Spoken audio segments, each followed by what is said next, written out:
Here's something that might shock you. When legendary actors leave us, we always seem to gravitate toward the same handful of their most celebrated works, completely overlooking hidden masterpieces that showcase their true range. Following Robert Redford's passing, film enthusiasts will undoubtedly flock to revisit his most iconic collaborations and widely recognized masterpieces. It's completely understandable. The man was notoriously selective about his projects, maintaining an impressive track record with remarkably few missteps throughout his career. Perhaps the occasional stumble, like Havana, though even that film has its redeeming qualities. But his resume remains virtually spotless.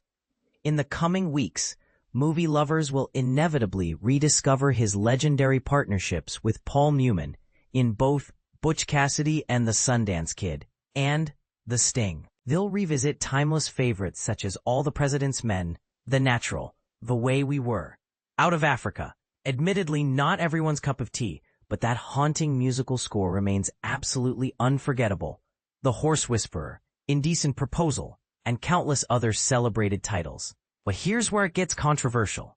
This predictable pattern of mourning through mainstream classics means we're completely ignoring some of Redford's most compelling and underappreciated performances. At Joe Blow, we've always approached things from a different angle. Through our long-running series called The Best Movie You Never Saw, we've made it our mission to shine light on overlooked gems that deserve recognition. Just as we did when Gene Hackman passed away, it's time to spotlight those criminally underrated Robert Redford films that merit serious reconsideration. And this is the part most people miss. These lesser-known works often reveal more about an actor's versatility and artistic courage than their box office hits ever could. The Hot Rock stands as perhaps the most overlooked collaboration between Redford and legendary screenwriter William Goldman, who penned many of the actor's finest vehicles, including Butch Cassidy and the Sundance Kid, The Sting, and The Great Waldo Pepper. This clever crime caper has become surprisingly difficult to locate nowadays, though it occasionally surfaces on Criterion Channel for discerning viewers. Based on Donald Westlake's witty novel, the story follows Redford as John Dortmunder, a perpetually unlucky thief who repeatedly attempts and spectacularly fails to steal the identical precious gemstone. The film pairs him brilliantly with the late George Segal, playing his brother-in-law and reluctant criminal partner. What makes this film special are its ingenious plot twists and a show-stopping performance by Zero Mostel that practically steals every scene he's in. Apart from Legal Eagles, this represents Redford's closest venture into pure comedic territory, showcasing a lighter side audiences rarely experienced. Jeremiah Johnson might be recognized today primarily for the internet meme it generated, but this Sidney Pollack-directed Western deserves appreciation as a haunting, thoughtful frontier tale that cast Redford dramatically against his typical screen persona.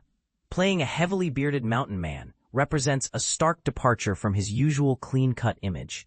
The narrative becomes compelling when Jeremiah inadvertently violates sacred Native American territory, earning him a death sentence from the Crow tribe, who dispatched successive generations of warriors to eliminate him, yet none prove capable of defeating this unlikely mountain survivor.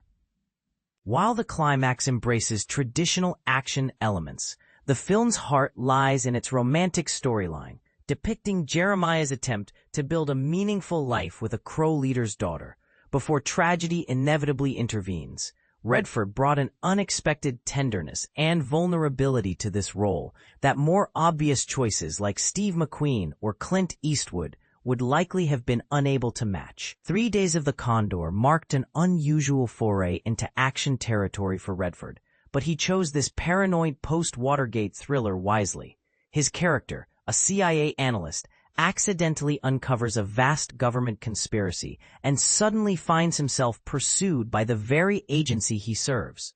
Though similar premises have become commonplace in modern cinema, this concept felt revolutionary during its original release. Sidney Pollack crafted several expertly executed suspense sequences that keep viewers on edge throughout. Interestingly, Redford's later casting in Captain America: The Winter Soldier served as a deliberate homage to this earlier performance.